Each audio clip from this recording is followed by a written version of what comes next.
Hello, I'm John, and today I have the ImpulseRC Micro Reverb frame that I'm going to assemble.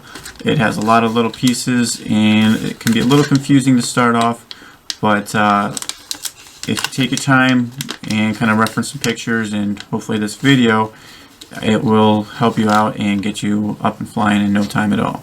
So it takes a little while to go through and sort everything out of all the hardware. There's a lot of hardware, which seems a little confusing for such a small frame. Some of it's kind of extra, and you get a lot of spacers here for in between the stack. So I'll just put those aside, same with the tools, and get started building. I'm going to start with this bottom plate. It's actually the back bottom plate, and it's got extra holes in here. And the front plate also has these slits for the camera mount. And the tricky part is the press nut. And to do that, I've already got one in there, so it's already into the carbon and flush on the other side. And you want to make sure that when you do these, you do it on the correct side. So the side with the indent is going to be the bottom. You want the press nuts on the top. So to do that, I'm going to just get it set in place, kind of press it in with my fingers. And I'm going to use the bottom plate to help press that flush and screw it in. And if you got it lined up right, you'll see that start to slowly pull in. Now, I was a little nervous doing this the first time, afraid that I was going to strip the screw, but it works out just fine. And once you got it nice and tight, you're flush, you can back that out so we can do the other ones. Now, it doesn't matter what orientation you throw this bottom plate on, just acting as the press. You could also use a tiny washer, and even these little cone washers. I just didn't feel safe with them and thought they might break.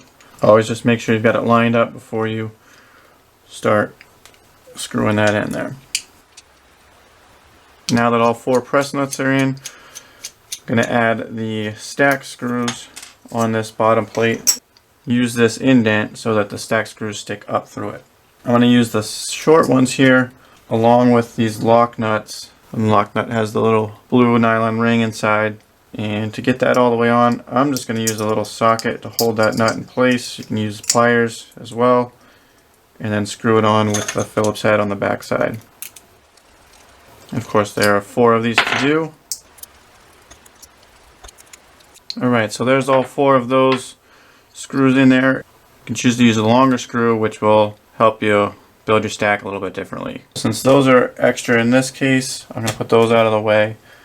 These nuts can also be used for securing your stack, and so I'm not going to use them now. Next is the front plate, and this is going to go underneath of this plate so that we can sandwich in the arms.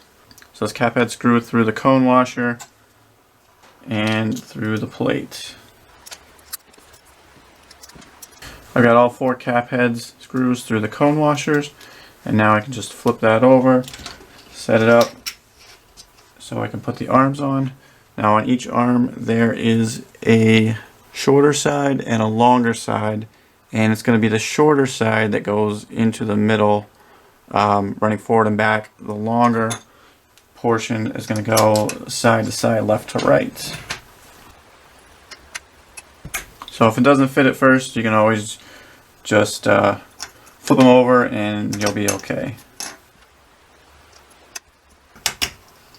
It's a tight squeeze once you get everything together, but then you can go ahead and put on the back plate again. I'm just going to sandwich that there. Hold everything tight, and we can screw everything down nice and snug. And that kind of takes care of the most confusing part of the build. The rest is pretty simple. Just a couple standoffs, a couple screws on your top plate with the camera plate.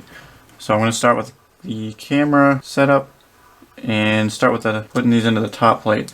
Once that's in, I'll just set that aside and get these standoffs in. Now these are 2 different sizes. You can see side by side, and that's because you've got one side higher than the other. Of course, the longer ones are going to go in the front. Shorter ones in the back.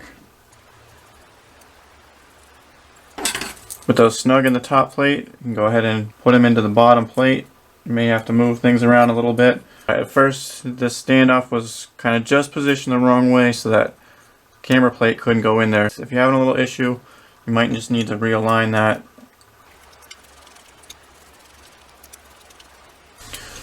And there's a fully assembled micro reverb frame.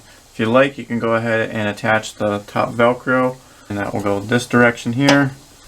And you've also got an antenna tube to attach, probably by zip ties if you like.